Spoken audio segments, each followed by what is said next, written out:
Hi, everyone. Hi, Marta. We are, so I think we have just started our showcase today, and we have received a kind invitation from Intel for this session. So probably, Carlos, would you like to give a few words about it?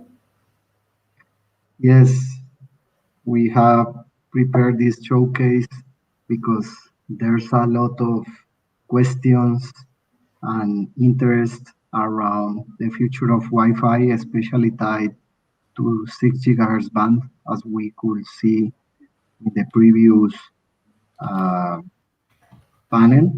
And the main goal for this is to illustrate and educate all the audience in the main issues, main questions authorities could have around this. So we can start now. And the idea here is just to have this conversation around such most important issues. Please, next. So we are having excellent speakers here from Wi-Fi Alliance, Vice President Alex Royblatt, from DSA, Marta Suarez as DSA President, and I'm here from Intel to moderate the conversation. Next. So we were able to collect the most important and most relevant questions people may have and governments may have, because there are many important decisions coming in Latin America. The first one, we really want to start by thinking the citizens, in the users, and the need for unlicensed spectrum. I think that this is where Alex can help us a lot. And it's there is a close relation between the needs, the uses, not the current use, the future uses, and how the 6 gigahertz band fits to to cover such needs. Then talk about a little bit of the current operations in the band. And then we can move with Marta and Alex to see what we can expect on the next World Radio Conference, because there is a lot of information. I don't know if it's accurate or not, on that after the WRC, things are going to change, in what extent are going to change, how this will impact if a country just right now decides to deliver more unlicensed spectrum in the 6 gigahertz band. And finally, we would like to close with the social impact that unlicensed Wi-Fi 6E will deliver to citizens and to the markets in our region. So without saying more, welcome, Alex. The floor is yours. All right. Thank you, Carlos. Good morning, everyone. And it's a real pleasure to be here and speak with you. So I appreciate the opportunity. I wanted to start our discussion by taking a look at what's driving the demand for Wi-Fi. And this is a really good news story here. So let's go to the next slide.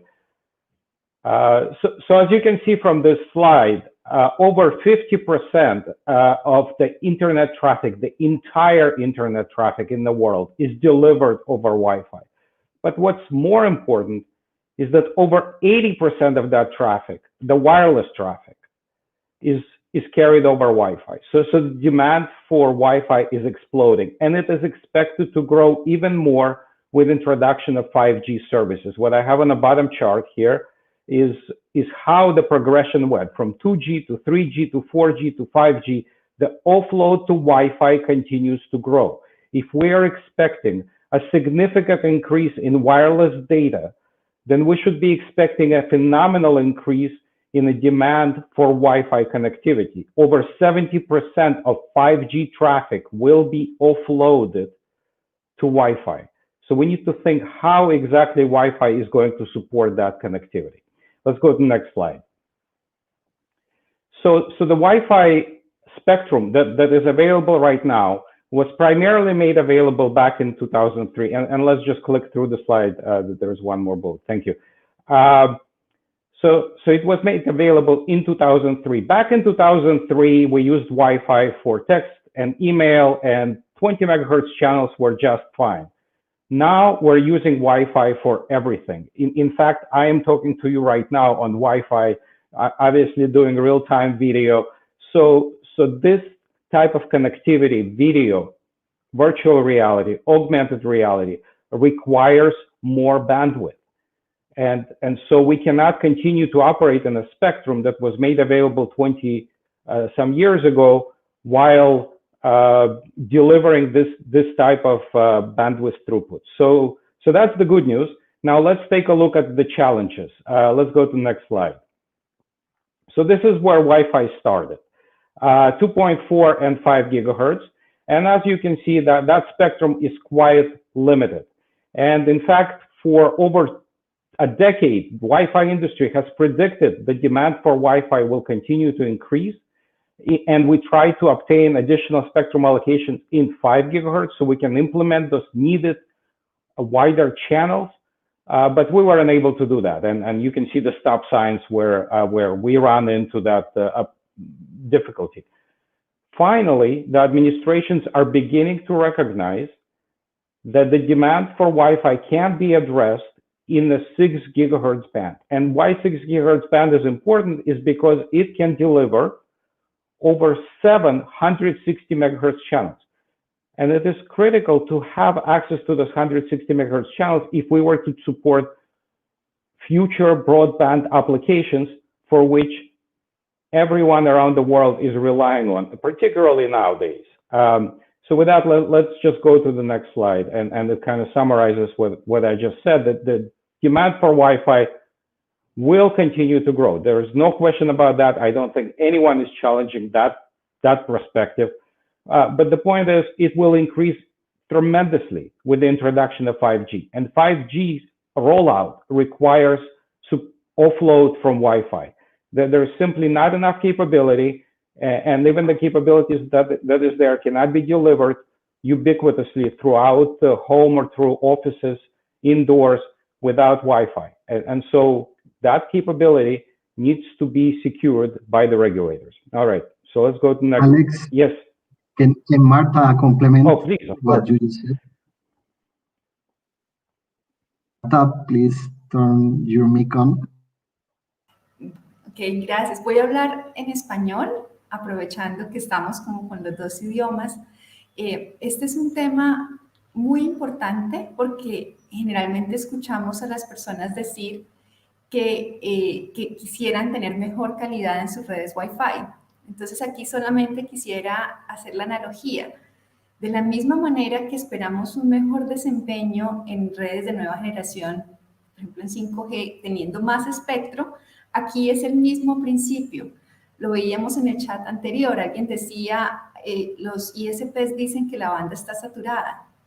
Alex acabó de mostrarnos que ya no tendríamos solamente 25 canales de 20 MHz, sino pasaríamos a tener 59 canales de 20 MHz. Entonces, ese espectro adicional va a tener mejor desempeño para los usuarios, menos congestión y, pues, obviamente, mejor desempeño. Solamente para... Okay, thank you, Marta. You can move on, Alex. Gracias, Marta. So let's take a look at, there is a lot of debate, should Wi-Fi in 6 gigahertz get access to 1200 megahertz, or should it only be 500 megahertz? So let's take a look at that. Let's go to the next slide. The next generation Wi-Fi is the super-powered Wi-Fi designed for low latency, greater energy efficiency, and higher throughput. All those benefits can be delivered if provided there is enough spectrum to implement wider channels being 160 megahertz versus 20 or 40 megahertz channels that were used by Wi-Fi prior to Wi-Fi 6. As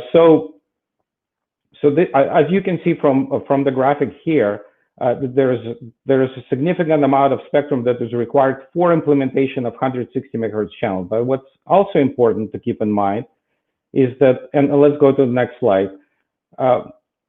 What's important to keep in mind is that 160 megahertz channel isn't going to deliver the connectivity that the users expect, because there is a requirement for spatial diversity.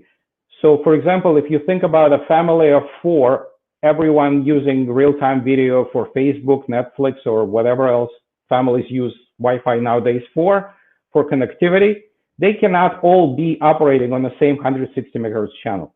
And what is required, what's shown on top of this chart, is what's required is at least a 2-cell separation between Wi-Fi. So we need the channel diversity. And on the bottom, what is shown is that every administration that I know of has the objective of delivering gigabit connectivity. So that gigabit connectivity, of course, can be delivered by wired connection, but considering that most of the population, as we discussed already, is consuming internet through wireless connectivity using Wi-Fi, the gigabit connectivity can only be delivered in 80 and 160 megahertz channels. And depending on how many spatial streams that can be accommodated, these channels, multiple channels are required to deliver this connectivity. So 80 megahertz channel, for example, requires 2 spatial streams. So 160 megahertz channels isn't going to do it. So let's take a look at how the channelization works out in 6 gigahertz. Let's go to the next slide, please. And so here we have the channelization of 6 gigahertz. First, US. As you can see, 760 megahertz channels can be accommodated. This is critically important for high density environments. So for example, an apartment building. This is not a US problem or a European problem. This is a problem for any regulator where you have a significantly densely populated metropolitan area and many users all at once are trying to access internet. They cannot do that in a spectrum that's available right now. And so the users in densely populated area anywhere in Latin America are experiencing degradation in performance of Wi-Fi because of the lack of spectrum. Of course, the user doesn't know why they're experiencing degradation in performance, and usually they're blaming their cable company or their internet provider for this. But in fact, what we're seeing is that the spectrum is simply not sufficient to deliver the connectivity that the users expect. So with 760 megahertz channels in US and other countries like Chile, that connectivity can be delivered.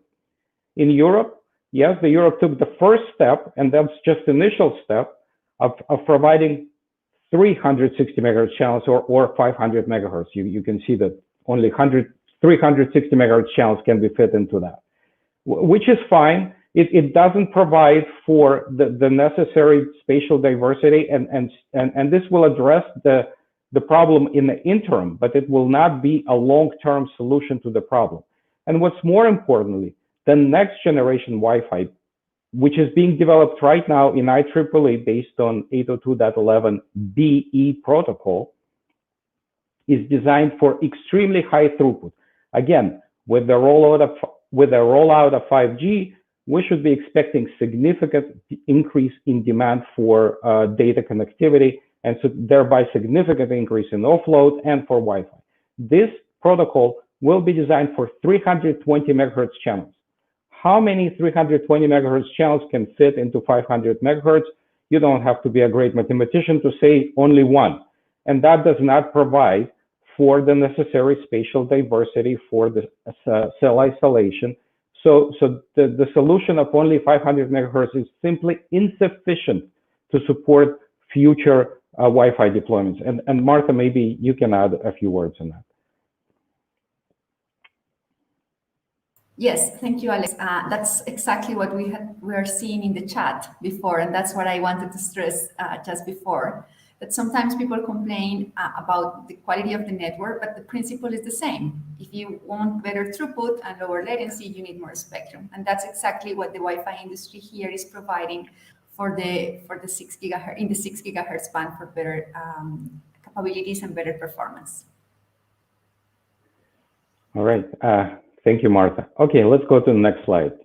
I know our time is short. So, Wi-Fi in 6 gigahertz, what are the use cases? Let's take a look.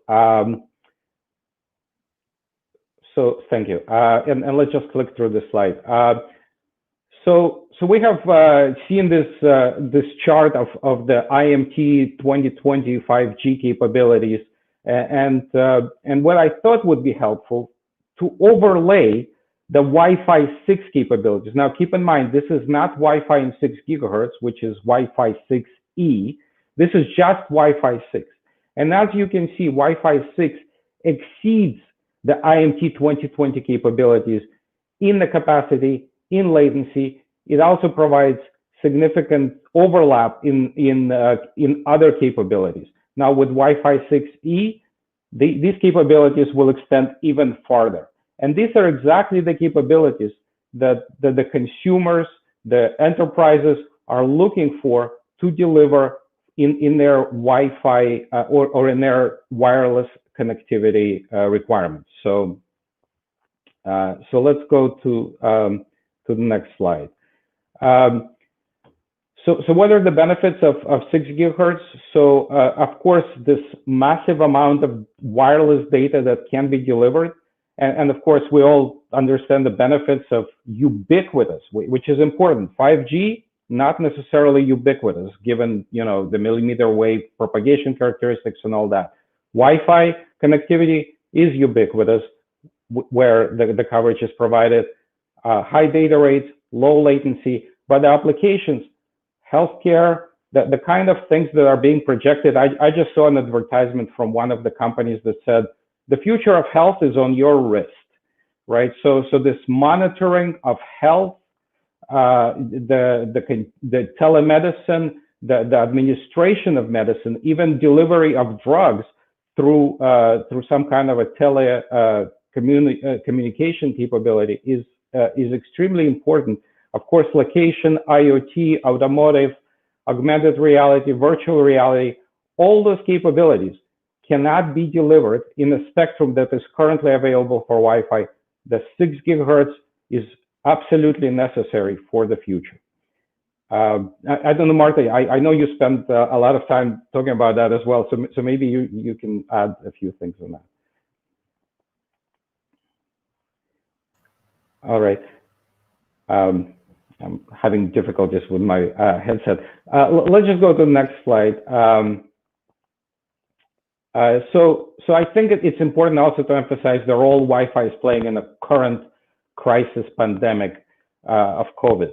I just included a few statistics that came out. One is from UK Ofcom, UK regulator, and the other one is a study from AirTies.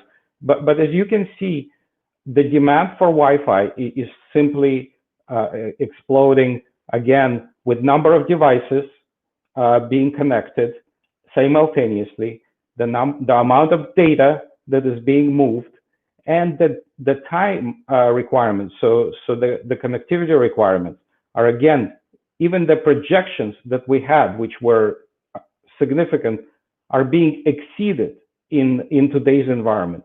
And if this is the new normal, where we spend a lot of time on video conferences, if we spend a lot of time working from home with everyone concentrated in densely populated areas, the demand for Wi-Fi will only continue to grow. And maybe I'll turn over to Martha on the next slide. So let's just go there, and Martha. Yes, this is a study that we have just published last week. And we were considering Wi-Fi and the importance of Wi-Fi in Brazil during the COVID-19 crisis. And in fact, according to this study that was that was accomplished by Access Partnership, we found that Wi-Fi carried an additional 2.8 exabytes of traffic in the last 6 months, but that is additional to the Wi-Fi traffic that there was before the crisis. So this is just, these 2.8 exabytes are additional, and it comes as a result because everyone is working from home. Most people are working from home. They have the infrastructure right now, so fortunately they have access at home, and they have been using their Wi-Fi networks. So this is a reality, and we are seeing it's a very similar behavior in all the LATAM region. So Wi-Fi 6 will provide, and that's what we are concluding in this report, that Wi-Fi 6E will provide additional capacity, so these Wi-Fi networks could have better performance. So yeah, there is a continuous growth, and it also has a huge impact in the economy, because if we don't have immediately, right now, better performance at home or at enterprises, they will be very hard to recover in terms of economics just after the COVID-19 crisis. All right, thank you, Marta. Well, let's keep going. And I think this study is excellent. If someone hasn't looked at it, please take a look. I think it tells a really interesting story. So as far as protecting the existing services, so I've monitored the previous sessions and discussion over the last few days. And as a former regulator, I can completely appreciate that we're all preoccupied with ensuring protection of existing services in 6 gigahertz. And I can tell you that I spent better part of the last 2 years studying exactly this issue. And it is extremely challenging. The services in the 6 gigahertz that operate there right now, microwave links, satellites, are extremely important and should be protected. What we developed in US and other administrations, regulatory solutions, will protect those existing services. They do not have to move out. While if, for example, IMT comes into the 6 gigahertz band, obviously the sharing with microwave links, sharing with satellite uplinks will be significantly more challenging. But I just wanted to focus on sharing with Wi-Fi in 6 gigahertz. So why is that possible? Well, Wi-Fi operates at, let's go to the next slide. So why is that possible? Wi-Fi operates on significantly lower power. We don't have base stations, right? So many Wi-Fi solutions can be implemented on an indoor only basis. And so the protection can be provided. That was determined in a very challenging and difficult regulatory proceeding in the United States. Europe has done the same studies. And what I have here is basically the factors that have to be taken into account. And I call this interference lottery. So the probability of Wi-Fi interfering to a microwave link is actually quite low, because you have to consider that you have to multiply all these boxes. So the Wi-Fi has to be in the location of the main beam of the microwave receiver. It has to operate on the same frequency. And remember, the channelization of the microwaves is about 30 megahertz versus Wi-Fi 160. So, and with more spectrum, that probability goes down. It has to have the power spectral density and the time. So the Wi-Fi duty cycle is actually quite low. So the probability of Wi-Fi transmitting is not that great. And then the microwave links are designed to accommodate multipath fading. So they have a lot of margin, and the multipath fading phenomena occurs during nighttime, exactly when Wi-Fi is not used as extensively. So multiplying all this out, the probability comes out to an extremely, extremely low number. And this is exactly why the US was able to make this decision, and many other countries are moving forward with a similar approach. So when Wi-Fi goes into the band, no one has to leave, which is not the same for IMT. Okay, let's go to the next slide. On the next slide, I just listed some of the studies that have been done. There are many more studies, and you can find the CPT reports and all that if you would like to consider sharing between Wi-Fi and existing services in 6 gigahertz. But all of these studies conclude that sharing is possible, and obviously the administrations are taking action based on these studies. Okay. Oh, please, Marta. Yeah, just to add there that these studies, for example, in the case of CEPT, they were done by the authorities. They receive information from different industry parties, and at the end, that's how they made their decisions. So all these documents are available. This is one of the questions that we get the most from the regulators, like can we ensure that we are protecting incumbents? And I think this is a very important argument in terms of long-term decisions. Sometimes we hear like, okay, unlicensed access will be complicated, but what we have seen in most of the cases right now for 4G and networks is that you need to have spectrum clearance processes. And those processes are complicated, are expensive, they take long time. That is one of the reasons why Wi-Fi 6E could be adopted in the very short term, is that you don't need to go to a migration process, through a clearance process. It's just, all the incumbents can continue existing. They can even grow, and there could be more fixed links in the future. They will be protected, and at the same time, we are getting all the benefits of the 3 use cases of unlicensed access in the band. So I hope this is solving one of the key questions that we are receiving often about how the incumbents are protected. All right. Thanks, Marta. Maybe we can move to the next slide. So let's talk about the 2023 World Radio Conference, WRC 23. I'll just make a few short points and then I turn it over to Marta. So let's go to the next slide.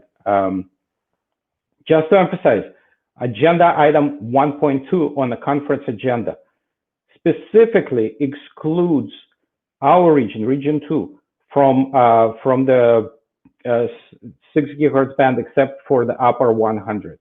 So right now, the consideration of 6 gigahertz, CTEL as a organization decided that this is not a worthwhile agenda item for our region, and therefore it was not included for consideration. Only the upper 100 megahertz as a difficult compromise was included in the agenda. This is very important to keep in mind. One last point on this, next slide, please. And that is, the band is already allocated to the mobile service.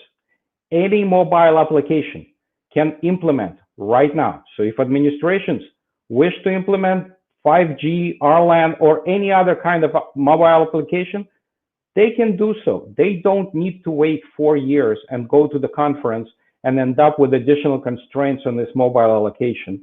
If there is a desire to do it, please, you can do it right now. No need for WRC 23 to consider this spectrum. Let's go to the next slide, and I'll turn it over to Marta. Yeah, I'm basically, thank you, Alex. I'm basically reinforcing the concept about Region 2. We have heard that in the panel just before, and I think it's pretty clear right now. Region 2 decided, it was a decision of the administrations at WRC 19, not to have an agenda item for the upper part of the band. So that was already the decision of the region, and we are playing by the rules. We are exactly following the process. It means that if the region is not studying this frequency band, we had that last week, we had the DSA summit, and the ITUR director mentioned that administration should be careful not to make decisions on frequency bands that could be under study. It applies for all the technologies. There is no certainty that this band could be used for IMT. We still don't know if that would be possible, but for sure, those regions that are not considering the frequency band don't have any restriction for moving forward. So in the case of region 2, the frequency band is available. We could use it right now. There is only 100 megahertz in the upper part of the band, and that will be every administration's decision if they want to keep that portion until WRC 23. But the rest of the band, I mean, the frequency band, the 6 gigahertz band is open, and there shouldn't be any argument, because if we are going to do so with this agenda item, that could be applied for any other agenda item. And that's why we have decided to organize the actions by regions. So it's easier to get harmonization. Thank you, Alex. Yeah. Thanks, Marta. Well, let's just go to the next slide. Okay. So So with that, let's talk about some economic benefits that can be delivered by Wi-Fi and 6 gigahertz. And both Wi-Fi Alliance and DSA have spent quite a bit of time analyzing this issue. Let's go to the next slide. So of course, Wi-Fi is playing a critical role in national telecom infrastructures in developing countries as well as in developed countries. The amount of wireless offload from cellular networks is over 80%, as I mentioned. Imagine if Wi-Fi were to disappear. What would happen to the cellular networks? Can they really accommodate 80% of their traffic going back onto their network? I don't think so. So we need to keep in mind how critical Wi-Fi is. In the meantime, Wi-Fi hasn't had a spectrum allocation in 20 years. So that's the challenge. But it provides significant infrastructure benefit, but also economic benefit. Next slide, please. So Wi-Fi Alliance has run a study in 2018. I should mention, we're going through the revision of this study to include a number of other countries in region 2 and also around the world. But as you can see, the value delivered by Wi-Fi is enormous. It's in the trillions of dollars globally. And we analyzed 6 economies. As I said, we're revising the study. It should be available before the end of this year. I look forward to sharing it with you. But I know that the DSA has done a study. Let's go to the next slide. And Marta, maybe you can talk about it. I think it's more recent and more relevant. Yes, Alex, thank you. This was also officially published last week. This is a study that we had for Brazil. And we assessed the economic value of unlicensed use in the 6 gigahertz band in Brazil. And basically, we found that there are different sources of value. It's not only one, because there are many different use cases. And we found that there are different impacts on the economics. So the study is for 10 years, from 2020 to 2030, assuming that we have regulations by the end of this year.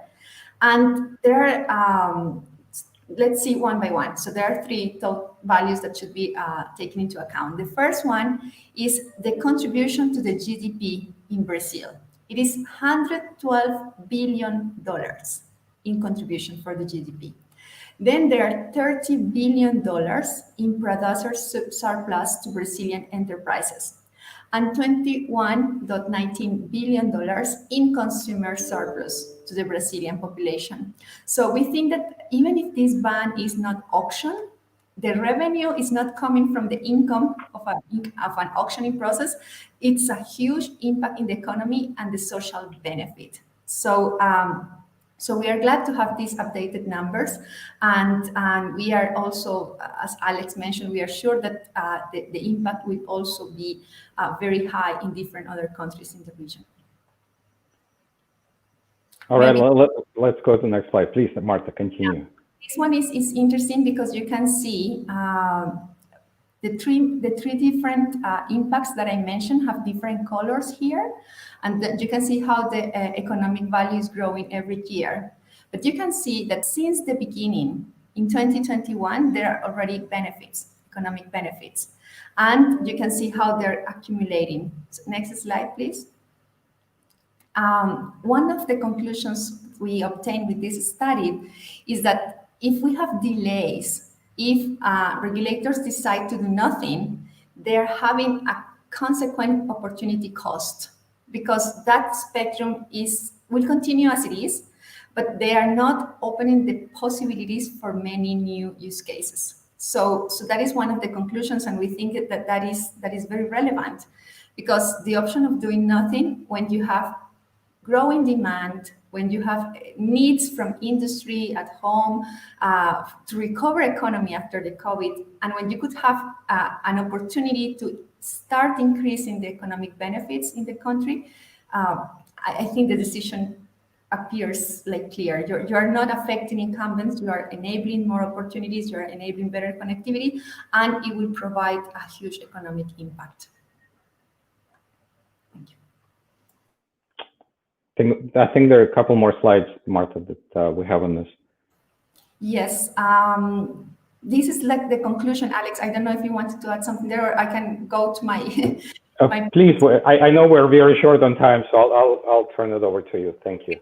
So I was just summarizing this perspective, but I think like we have seen that unlicensed access to the 6 gigahertz band is providing a more efficient use of the spectrum, ensuring that fixed service, fixed satellite service that are also very important for connectivity right now, they can continue operating in the band.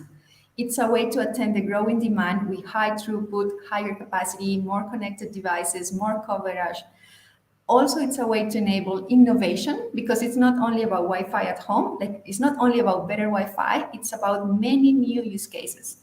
Like Alex mentioned at the beginning, augmented reality, virtual reality, location. There's so many use cases that are exciting and that we still don't know what's going to happen in the future. It's also an opportunity for wireless internet service providers. This is very important in LATAM. We have seen that in many regions, for example, where I am in a small town in Colombia and in a farm, and there is no coverage, no 4G coverage. So I don't have enough broadband, and the only service I was able to get that was good quality and enough throughput is provided by an ISP, and their networks are congested. We hear that all the time. So this additional spectrum in the 6 gigahertz band will give them more spectrum, and that will allow them to provide better service to their customers. That right now, this is the most efficient solution in terms of cost and a capacity that they are getting from the market. So this will give better connectivity to those users. And finally, the benefits are now. All the devices, the industry is ready. We have many, and I think Alex could give us more details. Many manufacturers, many chipset vendors have already developed the solutions for Wi-Fi 6E. So it's expected, Alex, I think it's like more than 300 million devices will be in the US market next year. So it's not about future plans, it's about immediate solutions that we could have in the very short term. So that's my conclusions. Thank you, Marta. Thank you, Alex. I feel that me and the audience now understand better all the nuances around the next generation Wi-Fi. I have been able to collect 3 questions, and we have like 6 minutes remain, so probably we can address it. One was precisely related with product availability. What can you tell us about product availability for Wi-Fi 6E in our region? So I last time I checked, there were over 400 Wi-Fi 6E products that already being introduced into the market. And as Marta mentioned, projections are that there will be over 200 million devices on the market in 2021. Subsequently, by 2023-24, in time for the conference, by the way, there will be over 1 billion Wi-Fi 6E devices introduced each year, over 1 billion. Now, Wi-Fi Alliance is introducing a certification program. FCC is going through the regulatory certification process. Both of these should be available early next year. And by then, we will definitely see a lot of devices on the market. Thank you, Alex. I believe that those are compelling numbers. Another question that I was able to get, and both of you already touched it, but just to provide probably last insights on this, is the question of the bottleneck. In other conference and regulatory authorities are hearing constantly, Latin America has a big digital gap. So the bottleneck is the network instead of the piece of the last mile or Wi-Fi. So I think you already addressed that, but I believe that is going to be very useful for all the authorities that can listen us to understand better why this is not about that trade-off of bottlenecks in the network side and in the last mile. So what can you comment on this? What, Marta, would you like to go first? I was not sure. So yes, I think there are many parts of it. First is that we need good backhaul connection. And in the region, we have seen, let's separate into cases, big cities and unconnected areas, because it's a different problem. In those regions that are unconnected, we have seen many projects from industry with partnerships, from governments using universal funds to provide connectivity. And we have seen the investment, for example, from the satellite industry, that they are providing backhaul, and then you can have some community networks for Wi-Fi. And for many people, that is the first opportunity they have to access internet, and it's the only access they have to deal with the government, to have some type of communication with their families, to have some time, to use all the advantages of internet. So I think that if we are considering that those programs should continue because there is a social purpose there, they will need capacity. There are many users getting connected, and they will start to increase the requirements. So I think there is a reason there to continue providing more capacity for Wi-Fi. And also in those regions, as I just mentioned before, ISPs are crucial. So it's also a way to give opportunities for better connection in those areas. And Wi-Fi clearly is a massive industry. And that's why the prices are more affordable if you compare it with other technologies. Because that's the key. That's why the market has proven that Wi-Fi is so interesting and so much used by everyone. The second perspective is in the cities. And of course, it would be ideal to have fiber everywhere. At least in one point in every town, we should have fiber capacity, because then you can use Wi-Fi, coming back to for the last mile connection. So it's a fixed wireless access using unlicensed spectrum. So it's more affordable than any other solutions. Now at home, what we are facing is that we have backhaul, and sometimes we could have even fiber. So some households have already fiber to home, but they are not experiencing the good performance that they expect. And right now there are many users at the same house connecting at the same time, competing, parents, children taking lessons, and they need more capacity. So Wi-Fi 6 is able to provide that capacity in the very short term, and they could benefit then from those capabilities. So I think in the two cases, it's very beneficial. Thank you, Marta. And last but not least, we have currently in the region ongoing 4 public consultations. We already have a country that has made a decision, which is Chile, delivering the full ban for unlicensed. And we heard that there are 2 other countries coming with public consultations this year. So just to end and wrap up everything, Chile already made his decision, and they say we are going to leave the full ban for unlicensed.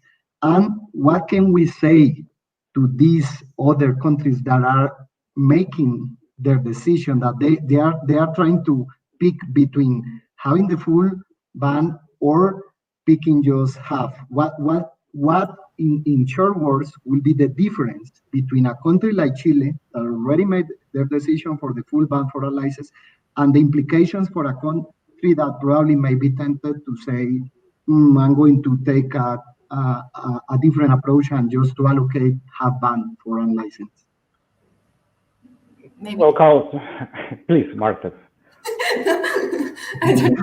Marta is eager to answer.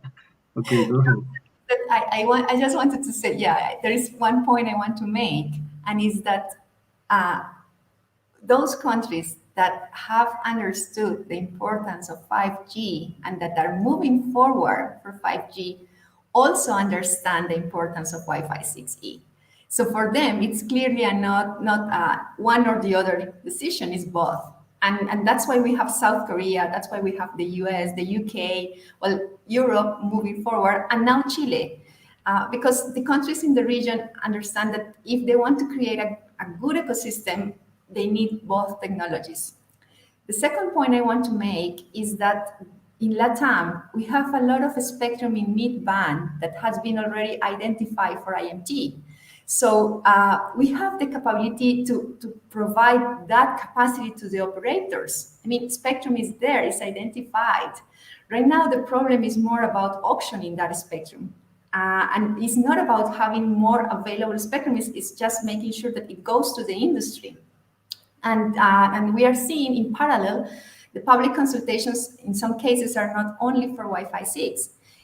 or for the 6 gigahertz band. We are seeing that consultations are there for 3.5 gigahertz band for IMT, for millimeter waves for IMT, and I think that's the right approach. It's like you move forward, license spectrum for 5G, but you also move forward giving unlicensed access in the 6 gigahertz band. And probably Alex can give more details about the 500, 1200 megahertz, but I think they're getting it right. They are understanding that we need both, not only one or the other. And I know we're over time right now, but I'll just jump in to add. I urge the regulators not just to think about today, but also about the future. And the future is that Wi-Fi will be delivering affordable broadband connectivity that may not be available with the 5G services. And that affordable connectivity in the future will require 1200 megahertz of spectrum. So Europe has taken an initial decision on 500. They have not decided on the remaining 700 megahertz of the band, but they will be deciding that shortly. It is obvious that 1200 megahertz is absolutely required to accommodate the next generation Wi-Fi, which is Wi-Fi 7. Thank you. And thank you for the opportunity. It was a real pleasure to participate in this panel. Thank you. Thank you, Alex. Thank you, Marta. We are now full of time, and I believe that the panel was excellent. The content was excellent, compelling numbers, and the best panel is the panel where the moderator, as myself, doesn't get noticed. So you took the show, and I highly appreciate that. Thank you very much. Thank you. Bye-bye. Take care.